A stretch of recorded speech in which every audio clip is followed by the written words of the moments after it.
আল্লামা কুতুবউদ্দিন বখতিয়ার কাকি রহমতুল্লাহি আলাইহি তার খাদেমকে ডেকে ডেকে বলে, ও খাদেম, আমি যখন মারা যাব তখন তো তোমরা আমাকে গোসল করাইবা, কাফন পরাইবা, জানাজার নামাজ পড়াইবা। তবে শোনো, আমি যখন মারা যাব আমার জানাজার নামাজ পড়ার জন্য লক্ষ লক্ষ মানুষ ছুটে চলে আসবে,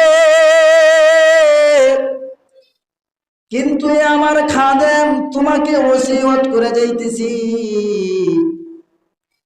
আমি কুতুবউদ্দিন বখতিয়ার কাকির জানাজার নামাজ এমন ব্যক্তি পড়াবে যার মধ্যে 4টা গুণ পাওয়া যাবে, সেই ব্যক্তির দ্বারা আমার জানাজার নামাজ তুমি পড়াইবা।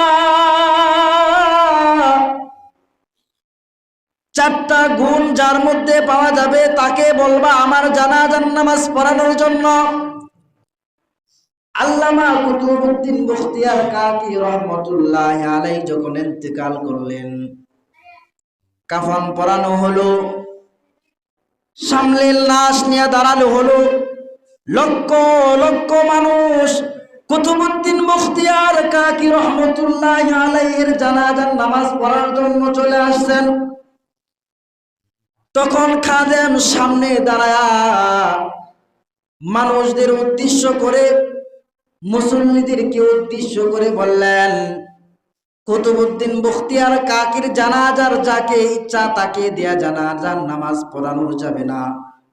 কুতুবউদ্দিন বখতিয়ার কাকির ওসিয়ত হলো যার মধ্যে 4টা গুণ আছে সে ব্যক্তি যেন আমার জানাজার নামাজ পড়ায়। কয়টা গুণ থাকতে হবে?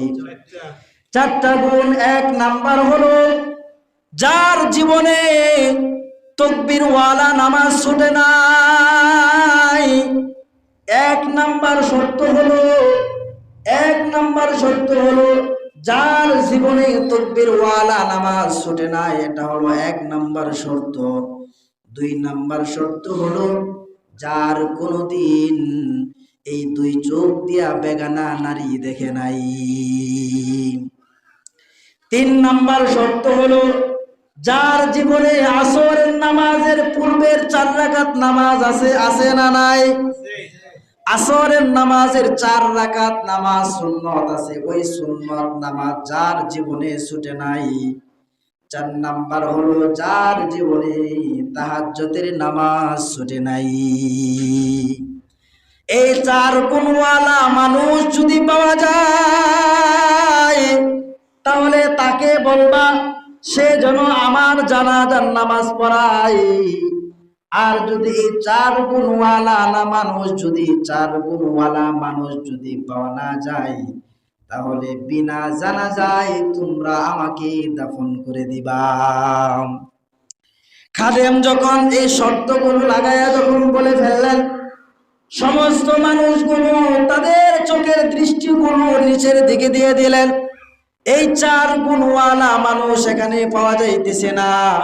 খাদেম ডেকে ডেকে বললেন, এই মিয়ারা শুনো, এই মজলিসের মধ্যে অবশ্যই 4 গুণওয়ালা মানুষ একজনে না একজন আছে, কারণ যদি না থাকতেন তাহলে কুতুবউদ্দিন বখতিয়ার কাকি ওসিয়ত করে যাইতেন না। আছেন বিধায় সেখানে ওসিয়ত করে গেছেন। ও মুসলমান, সমস্ত মানুষগুলো তাদের দৃষ্টিগুলো নিচের দিকে দিয়ে দিল, লজ্জায় মাথাগুলো নিচে দিল, আর কথা বলার কোনো কেউ সাহস পায় নাই।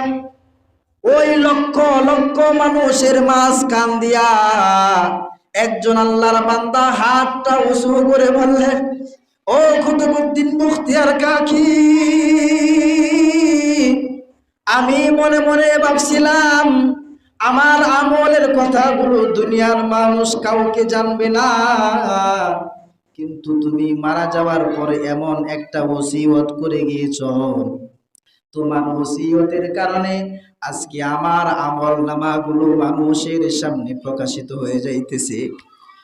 তার নাম হলো শামসুদ্দিন আলতামাস রহমতুল্লাহি আলাইহি।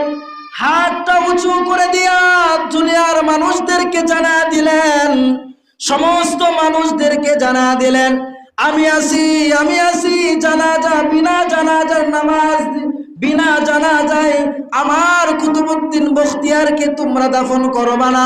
আমি এই চার গুণওয়ালা মানুষ, আমি কুতুবউদ্দিন বখতিয়ার কাকির জানাজার নামাজ আমি নিজে পড়াইব। জানাজার নামাজ পড়ানোর পর এবার শামসুদ্দিন আলতামাস রহমতুল্লাহি আলাইহি দুই চোখের পানি ছেড়ে দিয়ে আবার কান্না করে, আল্লাহ,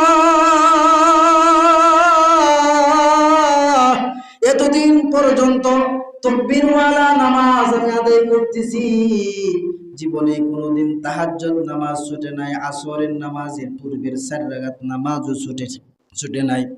এই দুই চোখ দিয়ে আমি বেগানা নারীও দেখি নাই গো আল্লাহ।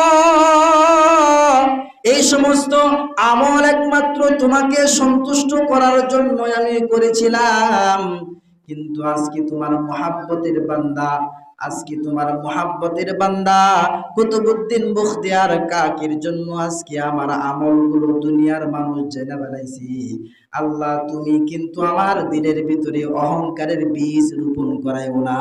আল্লাহু আকবার। ও মুসলমান, আল্লামা কুতুবউদ্দিন বখতিয়ার কাকি রহমতুল্লাহি আলাইহির জানাজার নামাজ এমন একজন ব্যক্তি পড়াইছেন, চার গুণওয়ালা, যার কোনোদিন তাকবীরওয়ালা নামাজ ছুটে নাই, যার কোনোদিন দুই চোখ দিয়া বেগানা নারী দেখে নাই, যার কোনোদিন আসরের নামাজের 4 রাকাত সুন্নত নামাজ ছুটে নাই, যার কোনোদিন তাহাজ্জুদ নামাজ ছুটে নাই। জোরে বলেন আল্লাহু আকবার।